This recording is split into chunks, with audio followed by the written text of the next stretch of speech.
Well, that's quite a introduction to our CEO forum.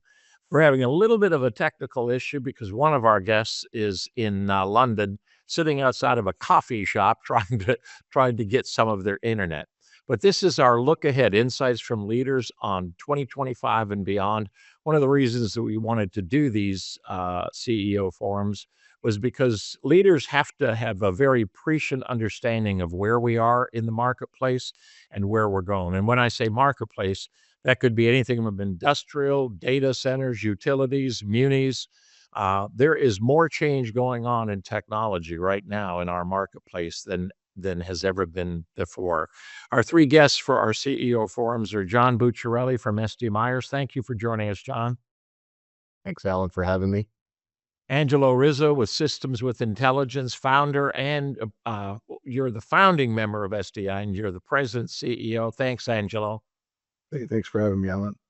And Martin Robinson, who's doing his absolute best to do this from a car outside of a coffee shop in London. So thanks, Martin. I really appreciate it. As Martin gets himself set up there, let's start with this. I'm going to come to you last, Martin, on this.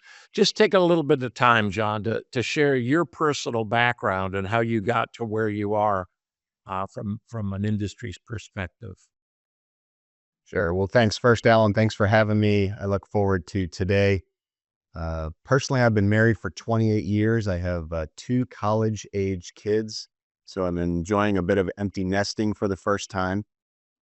Professionally, it took me 25 years to get into the industry. Most people spent 25 years in it. It took me 25 years to get into this power industry, but my journey along the way to SDMyers prepared me for this role and the privilege that I have now of building on the legacy of 60 years at SDMyers. I spent the first 11 years of my career at General Motors, engineering, product launch manager. Spent 9 years as an educator and coach at a Christian high school where I started a school of engineering and taught juniors and seniors in high school what it was like to become an engineer and what the occupation was going to be like.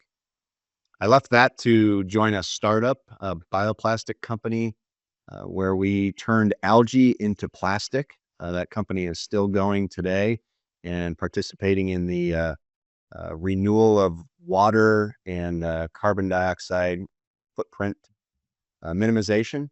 And in the outcome of that, where I kind of realized at some point I didn't really have control of my career, I managed an aquaculture fish farm in Jamaica for a couple of years where we were harvesting algae. So all of that led me to SDMyers, the role that I currently have in 2018. And I came to SDMyers that year and then was named president in 2021. You know, I knew you back when that, I think it was a hurricane that killed all of your fish, wasn't it? Came through and killed all your fish, and it forced you. There were no more fish for you to be able to work with, right? Forced you to move to SDMyers.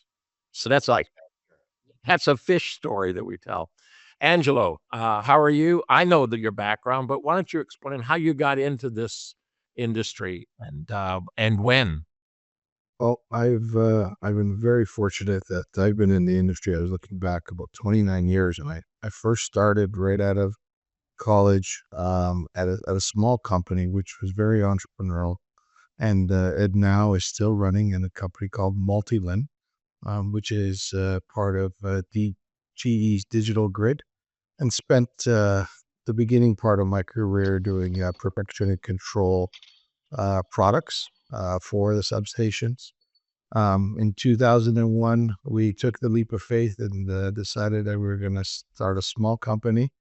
As young engineers, we really didn't know much about what a startup meant, but we did see the ability that there was a transition from Ethernet being utilized inside the substations, and we founded a company called Rugged Calm.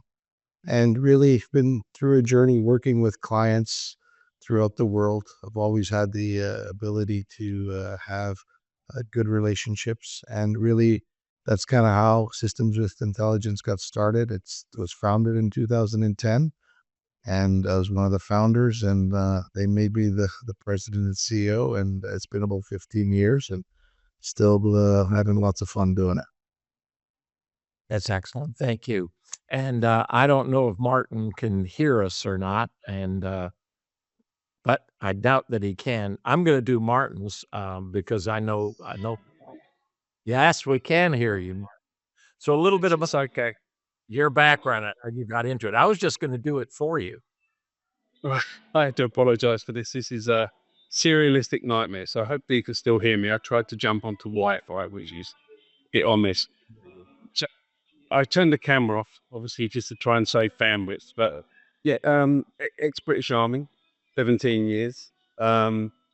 Working as I think America's called combat fleet engineer. Basically, it's a fixed main battle tanks is a fleet of vehicles. Left the military, went to work in R&D on automotive, see thermal imaging being used, fell in love with the technology, and then started using that in the service lines. Invented an inspection window that we now use electrical cabinets today globally. So that's what Iris is known for, but we do so much for. But yeah, fell in love with reliability, the common sense approach. Fell in love with the technologies, and it's my passion. So it's all that you do what you love. Yes, excellent. Because we're going to talk about some of that with reliability, resilience, sustainability. Let's get right into it. So, uh, the power industry is undergoing more change now than in the previous half century. Each of your companies got a pretty long history serving this industry. So, what are your thoughts on the current state of where we are in industry? And you can make that definitive. You can talk about one part of the industry, the power industry as a whole, but where do you think we are right now in this journey? Angelo, let's start with you. I think right now the industry is going through the biggest change it's ever gone through in a number of ways, and especially in the focus of where we are. The adoption of technology from other industries is being well received within the utilities as it starts to look at different ways of doing things from the old way of traditional technology. Uh, the demand that's being put on the grid going through this electrification journey, utilities have to really start thinking of new ways of doing things and really keeping up with demand. And then there's also, the constraints of having, you know, supply and really supply challenges. So the industry is going through a significant amount of change as we're seeing it, and really starting to look at new initiatives to really help with keeping the grid reliable. Excellent. Thank you. John, your thoughts? Yeah, as I mentioned earlier, SDMyers has been around for 60 years, and our founder, Stan Myers, was kind of the pioneer in oil processing and, reliability, if you will, of a transformer. And some of the things that we're seeing at our organization is NFPA 70B came out, moving from a recommendation to a standard.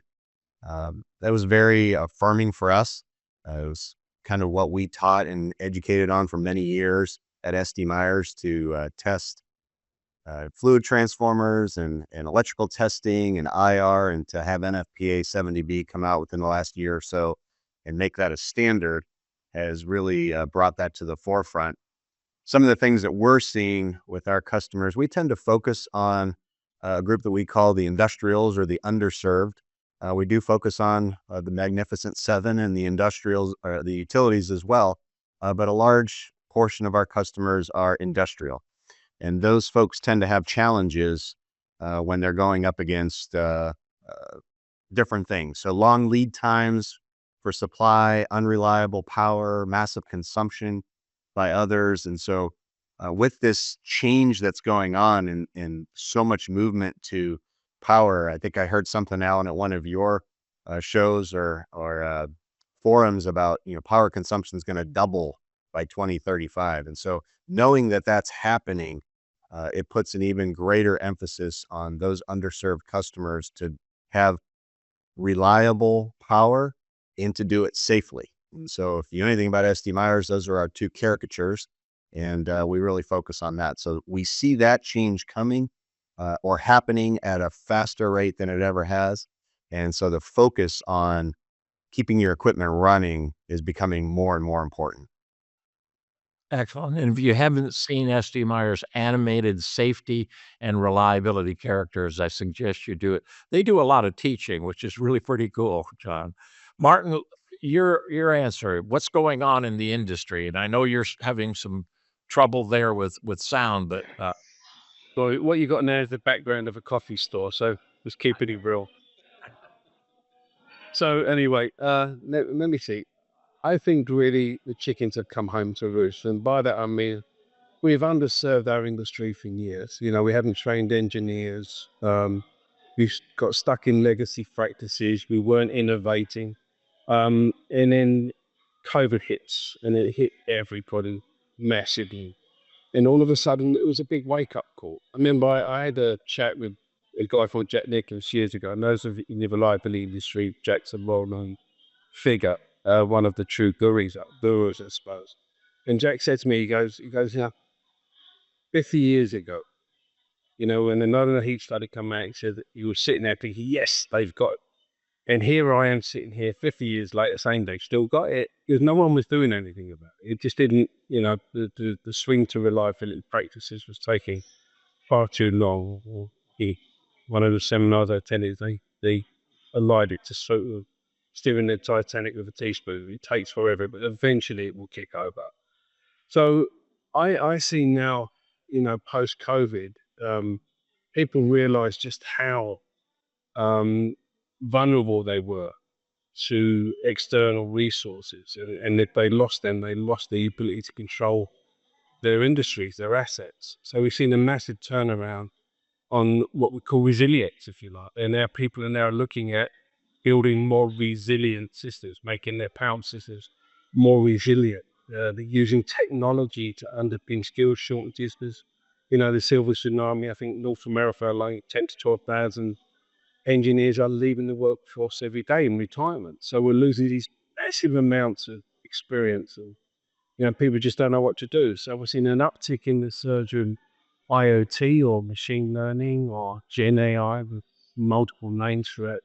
But that's really helping us on this transitionary piece. We're seeing a massive requirement for sustainability, carbon footprint reduction, and all of these are pushing us. I mean, we've seen in Iris alone, you know, a trickling of business within the electrical service industry specifically for these requirements where they're trying to make the systems resilient, trying to make them smarter, and trying to overcome or meet the requirements, stringent requirements of carbon footprint reduction that are being placed on the industry. So there's massive drivers for this. And I think, you know, the other two guys have just said, it's just, it's a wave that we're riding in now, and you can give it multiple labels, but it's all moving towards making us a better and more dependable on what they do every day. excellent. Any thoughts, John, Angelo, about what Martin said, or Martin, Angelo, about what John said, or Angelo? Any thoughts or Donald? You align with all of that? I think the one thing that Martin said that we have seen for many, many years, being a company that has training and education, you know, we talk about it as we try to educate customers on the risks and hazards of their electric power system. And being a company that does a lot of training in that, we've seen that happen as well. More and more companies have not invested in this area. The lights came on every day, everything must be fine. And so they didn't have people that were being trained in this.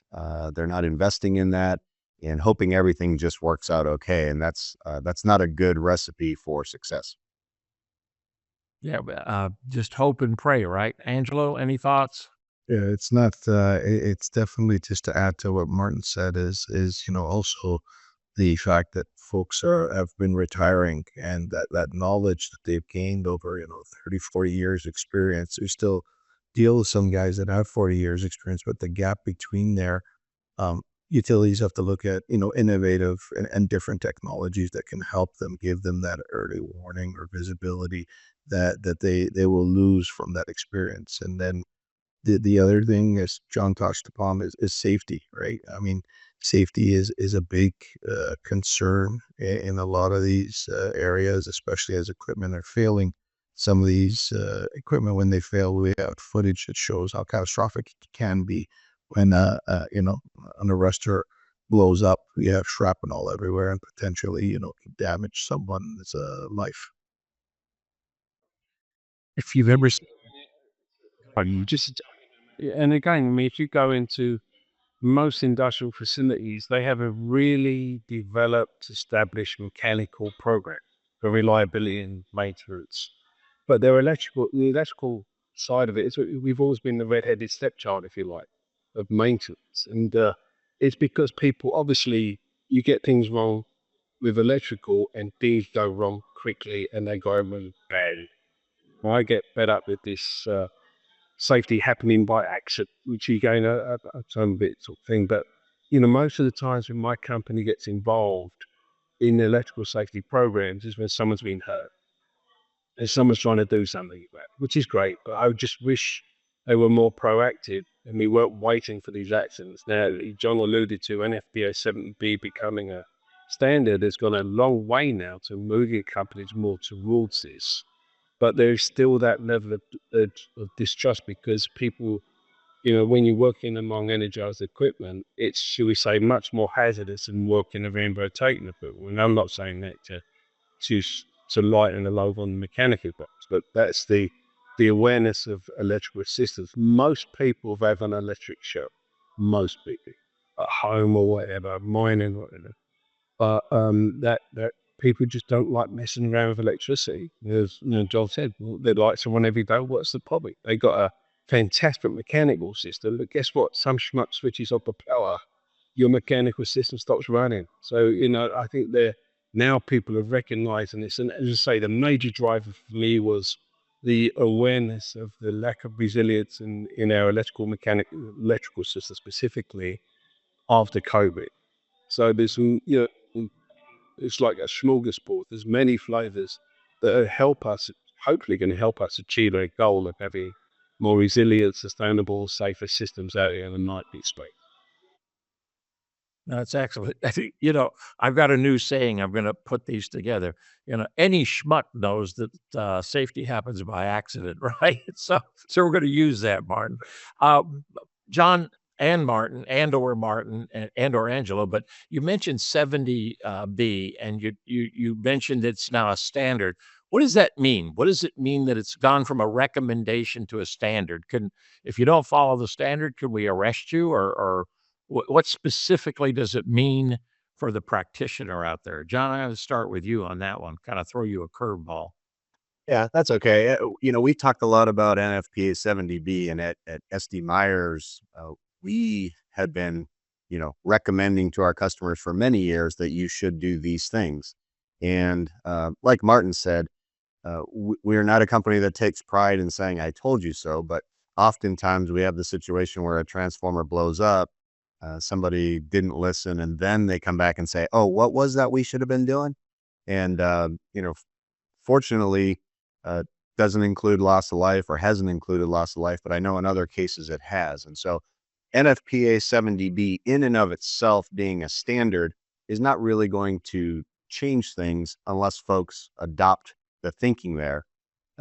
Depending on how OSHA begins to choose to enforce the standards that are set, will drive and dictate that more so. And unfortunately, a lot of people choose out of fear as opposed to choosing what's right. And we try to educate folks on the risks associated with that. I know in my time at General Motors, we had lots of mechanical failures that lasted 2 hours to 6 hours to 8 hours. But our biggest outage occurred when our electrical substation on the roof blew. It was a 3-day outage. And when you're running 1,500 vehicles a day, it was a $20 million a day loss in an outage. And so those types of implications have huge ramifications to companies. But NFPA 70B becoming a standard now does give it a little bit more legitimacy. Now, how people will interpret that, a lot of times I think you do see, though, they read that and then they kind of just continue on with their day. And until there's an incident that happens maybe or some enforcement that occurs, I don't know that it's going to change behavior too much, unfortunately. Sadly, safety happens by accident. Martin, any thoughts that you've got on it becoming a standard? Why that's the Well, you've got a bunch of, I mean, if you look at the trifectas there where you've got the National Electric Code, which is NFPA 70, then you have the safety, which is NFPA 70E, and maintenance, which is NFPA 70V. Now, I sit on the Canadian Standards Committee for Z463, which is the Canadian version of 70B. Now, the problem, the main thing is OSHA can prosecute you for doing a couple of things when it comes to these. First one is failing to supply a safe place of work. So if someone is hurt, OSHA's going to say, well, they couldn't have been hurt if you were provided a safe place of work. And I forget the clauses, but there's that one. And then the second clause is that they can fine you and prosecute you for failing to comply with a national acceptance standard or recommended practice, which is what 70B or 70E were in the early.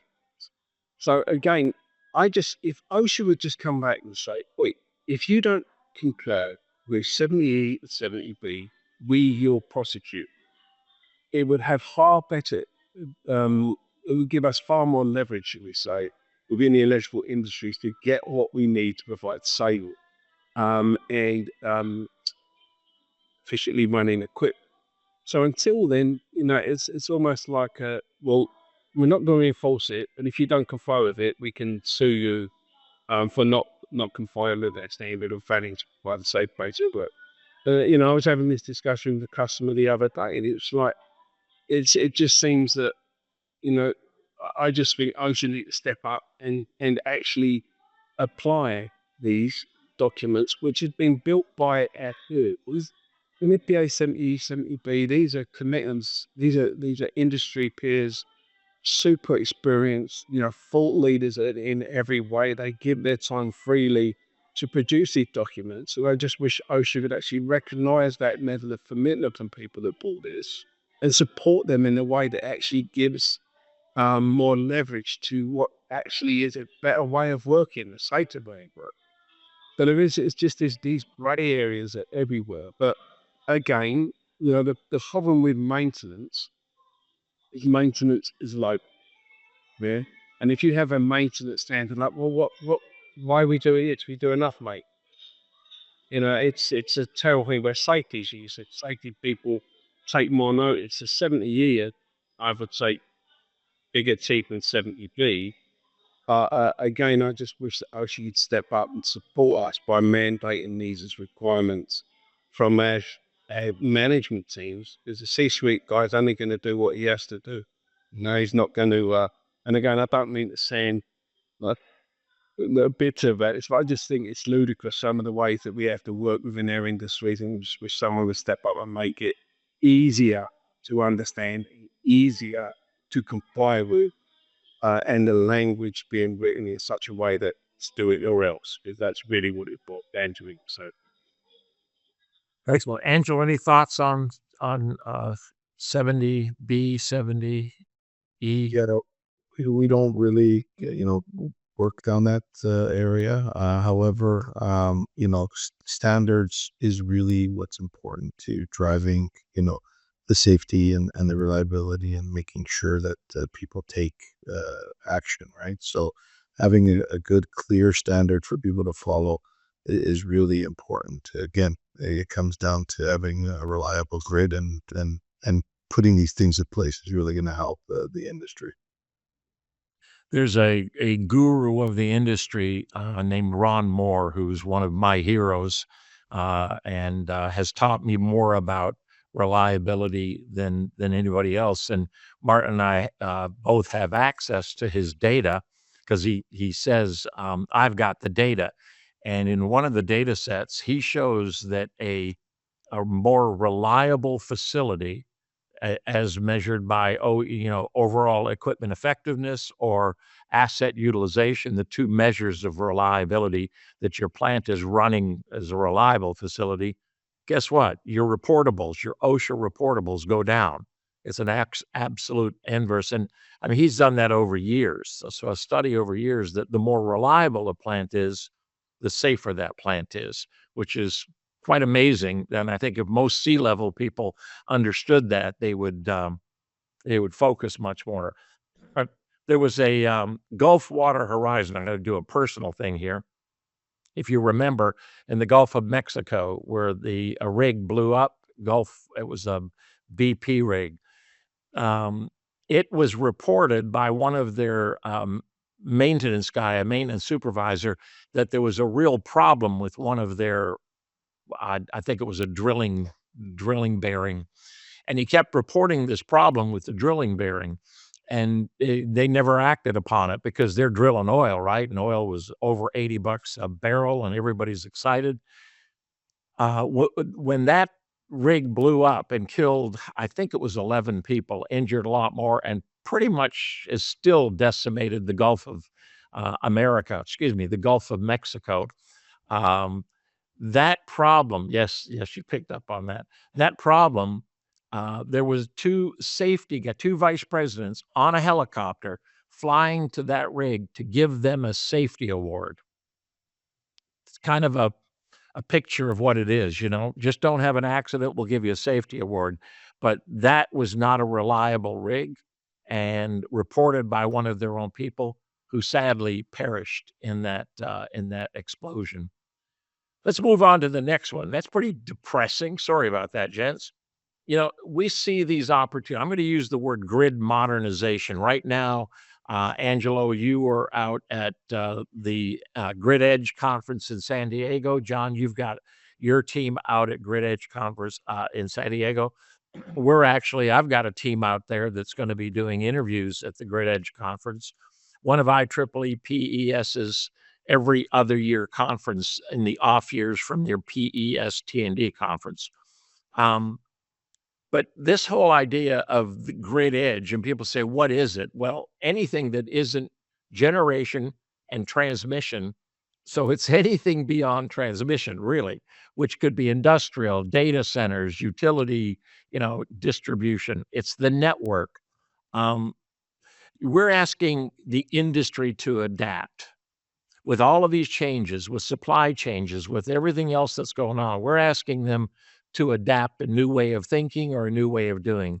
So let me start with you, Martin. When we say how should industry adapt, pick whatever you want in the industry and talk about how you think they should adapt. Well, again, I think one of the primary things I'm seeing is building a resilient system. And by that, I mean easy to maintain, lower cost to maintain, utilizing technology such as, visual experience, IoT, Gen AI, to monitor the primary parameters of the equipment so that we, obviously with the lack of skills, you can't spread a grid out and then you automatically going to generate the skill sets required to maintain that at the high level that it would have to operate. So from my perspective on this, I see that now we're really having to think about design, we call it DFSR, designing for safety and reliability. So when you look at that, any task we have to do on that, if we can minimize the amount of turnaround, shutdown maintenance that we do by constant monitoring of primary bad actors, so we make sure everything's running within the specs that we want, delivering clean, reliable power, 24/7, 365. For me, utopia is having a system that basically manages itself. Well, why are you going to maintain the system that doesn't even maintain it? So I see that as one of the cornerstones of these microgrids or the grid edge, that we build a resilient, almost self-running system that needs minimal intervention to do its job. Excellent. John, your thoughts on that? Yeah, similar there with Martin. One of the requirements of NFPA 70B is for companies to have what's called an EMP, or an electrical maintenance program. And I think the best way that companies could really improve is to adopt that, not just because NFPA 70B says you should, but we know you should. Not enough resources are committed to this. The education is lacking, talent is leaving, but I think a real commitment to having a electrical maintenance program that provides a safe and reliable system. And, I liken it to the idea of CPR training. We go through CPR training, not in hopes that we ever have to use it, but just in case. And so a lot of times when you think about the money that goes into maintenance and the money that goes into maintaining an electrical system, a lot of times folks will look at that as lost if they don't see a benefit for that. But the benefit is that the lights come on every day. And so those that are doing reliability well or doing these types of things well don't get any credit. They're the offensive line of the Ohio State Buckeyes. They don't get the credit like the quarterback does. And so being prepared so that you never have to use it is a tough thing to do. It's tough to invest in those things, but I would think that that's what companies should be adopting in. And I think, Alan, if you remember, one of our taglines at one of our events was, "It's all fun and games until it isn't." And sadly, that happens often in both safety and reliability. We don't put enough effort and resources into this. And so, like Martin said, one of our ideals here, our ideal state at SDMyers is a system that costs nothing to maintain, no time, and no resources. Well, we know that's not ideal. That's not possible. That's ideal. But how do we get there? How do we get as close to that? And so can we create a electrical maintenance program that spends the least amount of money in the short term to provide the best benefit in the long term? Because we all know that in the end, if you lose a transformer or other electrical component, the cost is enormous. The emergency costs, the generator costs, the loss of production costs are staggering compared to a little bit of prevention. So I think that's one of the things that companies really need to adopt. And we really try to work with industrial customers to do that. I do remember one of your clients, John, lost a transformer that had problems, and they had not really taken it seriously. And when they lost that transformer, it was a $52 million loss. The line was completely lost, and people not only do you lose that much money, but a lot of people lost their jobs as a result of that for not paying attention to it. Same Share, You go, sir. Go ahead. so I was just say I share the story often that in our fleet of transformers that we test, the oldest living transformer that we test every year is 114 years old. And so I think back to that guy who started that program of taking care of that transformer. He's not getting credit for it, but that transformer is still operational because he has taken care of it for 114 years. Well, I hope he's not the same guy doing it because Probably not. It's funny in the maintenance or reliability world, we call maintenance Mike the hero, right? He's the guy that can get in and fix anything. When you got a problem, maintenance Mike will come in and fix it. But there's a good guy, Steady Eddie. He's the guy that keeps it from breaking.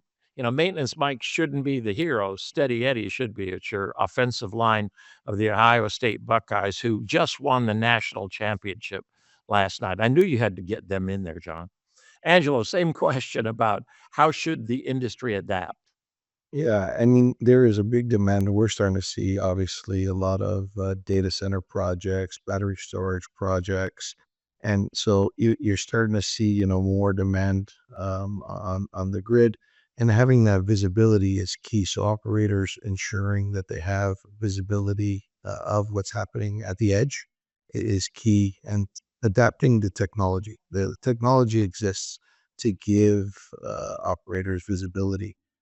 You touch upon that story about the individual claiming that the alarms and everyone ignoring, working with a number of utilities to actually move these to alerts and move them to equipment specialists and experts so that the operation centers aren't overwhelmed with just alarms and then ignoring them over time, saying these are just nuisance alarms. But when they get to the right hands, to the right people who understand the equipment and have, the understanding of how severe it could be, then actions can be taken. So, working with, operators to get them that visibility, that knowledge base, of the asset in real time, and technology is there today. It's about adapting it and putting it to use.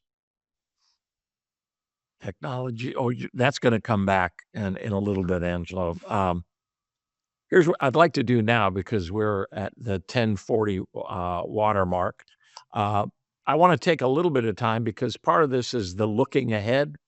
And each of your companies, as the head of those companies, you've had to look ahead and say, here's what we're going to be focusing on in 2025.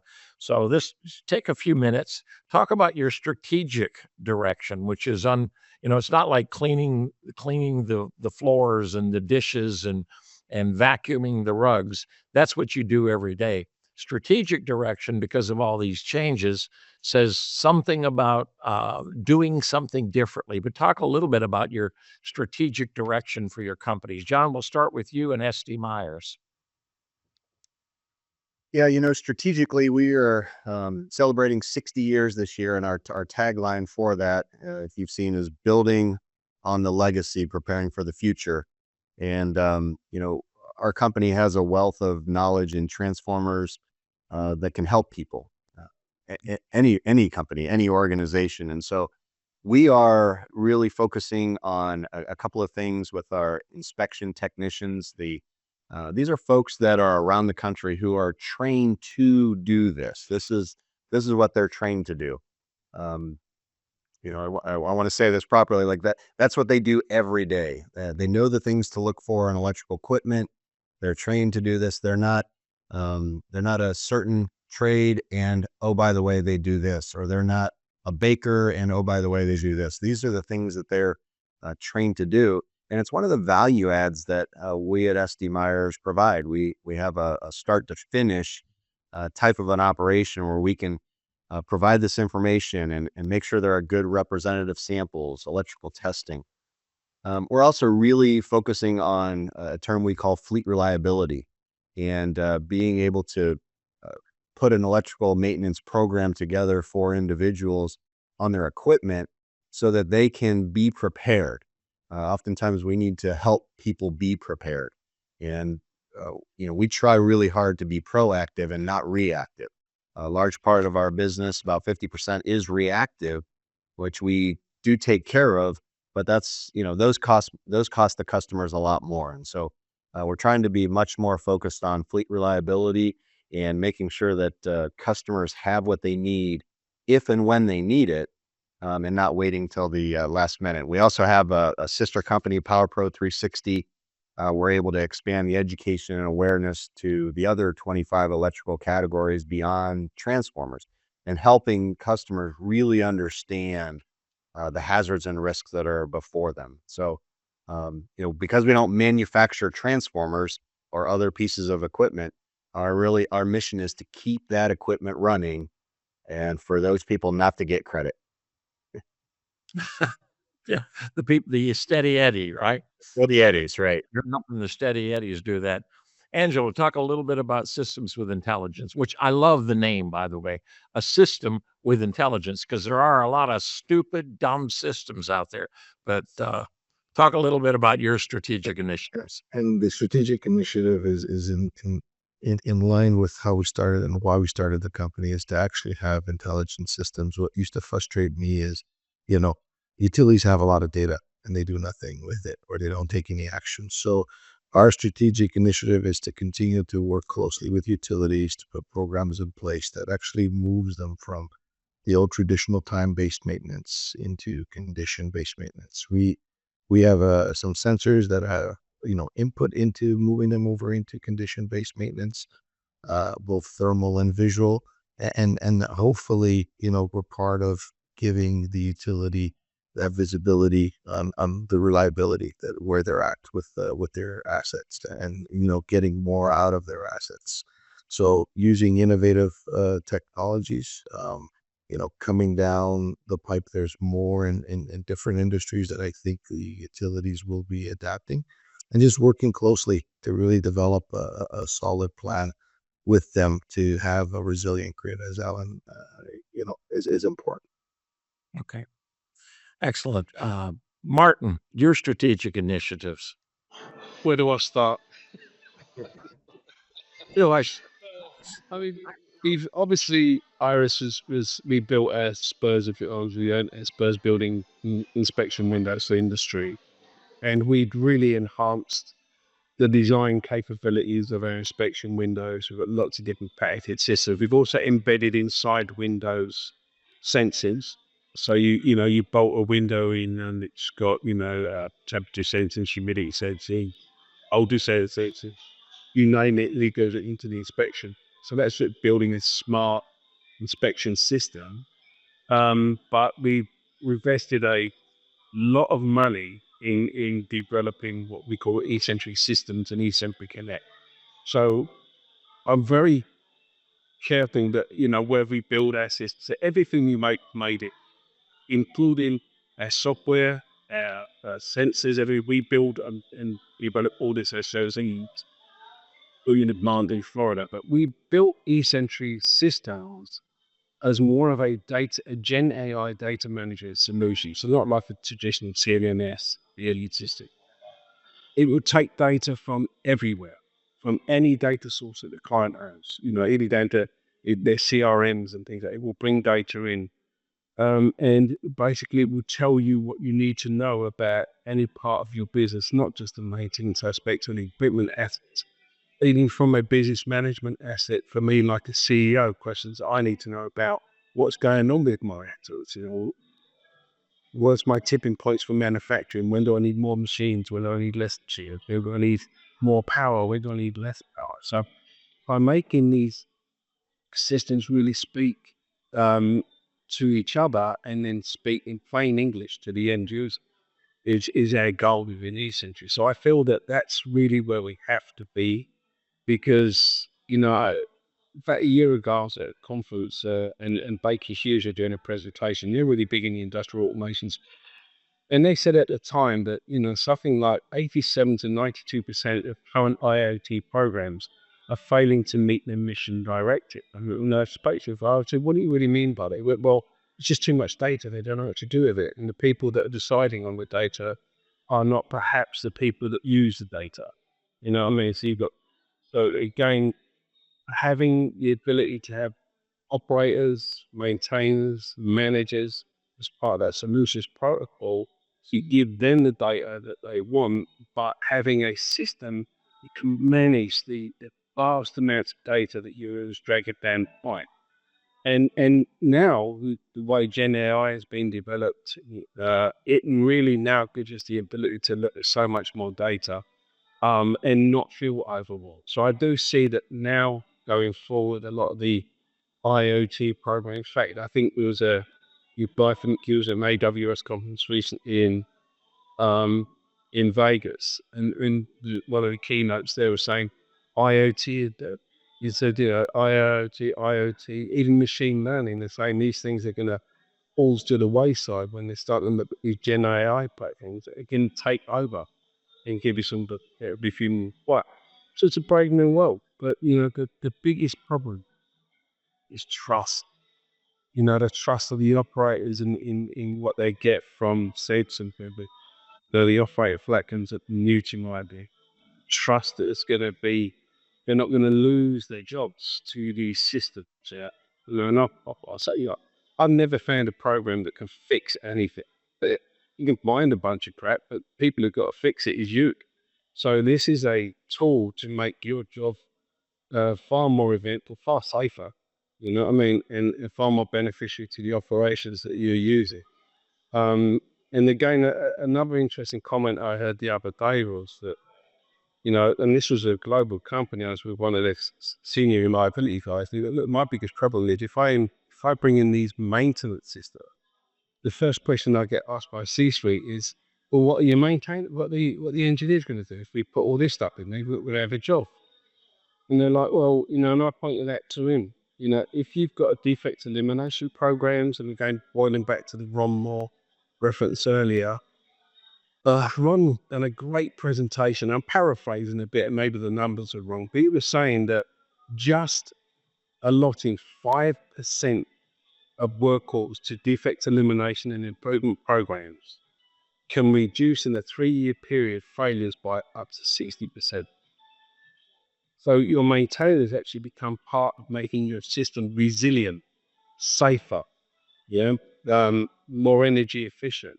So you need these people. So we're not, again, I find that if you don't get the troops on board and feeling part of the solution, they won't work with you. They make the job 10 times hard. So there's a whole bunch of stuff, but definitely, for us, we're moving into that Gen I space. And, operations driven safety and reliability, bringing the troops into the mix is a lot. Because if you get them on board, everything runs 10 times smoother. So again, that's where we're going as an organization, which I know is a bit of a mouthful, but yeah, brave new world. Brave New World. There's another motto, the Brave New World. We're going to move to questions now. We don't have a lot of time for questions, and we have more questions than we have time allotted for it. So which one should I pick? I'm going to start with this one. Given the extreme weather events, fires, tornadoes, hurricanes, how can technology create better resiliency in electrical systems? See, all of you have mentioned technology. Given extreme weather events, how can technology overcome? I'm going to couple this with the next question because I think it's a similar question. Is skilled craft labor is becoming bigger problem throughout most industry sectors, from utilities to industrial, commercial, especially in the M&R. I assume that means maintenance and reliability department. How has this impacted your company? So, weather events, lack of labor. How has that? How does technology, because you all have technology, impact what you all are doing? Let me start with you, Angelo. Um, for us, I mean, being a technology provider and really showing what our vision is of touchless monitoring, which was, giving the operators early warning signs, and not having to utilize some of their resources to do, just general inspection where they can use the time now to go do much more important tasks really is helped us. Having that solution that gives the utility the early warning saying, hey, there is some thermal warnings here. Potentially you could have a catastrophic failure, is really embracing, customers are using that to embrace the technology that we're showing up there. Excellent.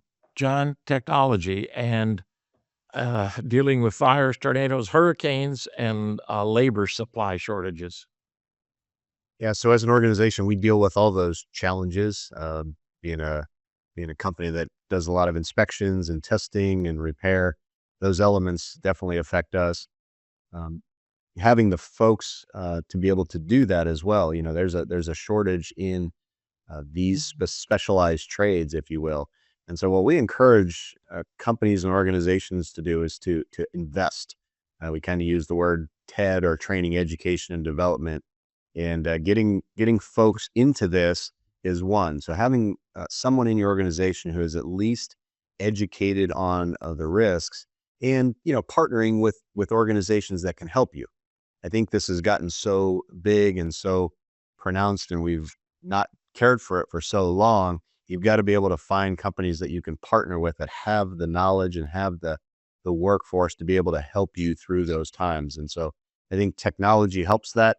With COVID, everybody went, at least here in Talmadge, everybody was gone, and except for our company, we were working. But that brought in a spirit and ability for us to do even this type of cast, right? This wasn't even thought of so much 5 years ago, but we're able to do this with customers now and hop on a real-time face call with all these gadgets that, Elon Musk is developing and things like that, that we can see through the eyes of our technicians or our customers in the field and be able to transmit that knowledge that we have. And while doing that, they're becoming educated as well. So those are just some of the technologies that we see that much like Angelo said, they allow us not to have to be exactly there to be able to help customers become safe and reliable. So, Martin, we've got another question that ties into the answer to this question because this question was directed at you. Martin, you mentioned innovation, and how is innovation in companies like yours solving problems in industry? Well, tie that to the one before about how is technology solving these problems of weather events, labor problems, innovation and technology. Martin, this is you got the final say on this one. So, final answer. Personally, a final answer. So again, I have to apologise for the sound quality in this. It's back in the coffee shops. It ain't working. But a couple of things. There's an old saying: you don't know what you don't know. And for me, technology, the readings that we're getting back from sensitive learning is making us aware potentially of running conditions that we didn't know what was happening with our equipment, peak loads, etc. So again, the technology works for that. But the biggest failure areas that we see is human error. People make mistakes. God knows I've made enough myself. So the biggest thing of this is that with the human error fees, we use technology, including like Gen AI, to manage the tasks that we need operators and maintainers to do. So by precision maintenance techniques, where we walk them through a list of tasks that they had to do, but in the right sequence. One of the areas I work with a lot of data centers, and some of the major problems they had, is switching issue. They're switching mistakes where someone switches in something incorrectly and bang, everything goes off. People are running around their head and chickens trying to find out what's going on. So utilizing technology to make sure that we're monitoring the correct parameters of our assets. And guess who you ask for that? Operators.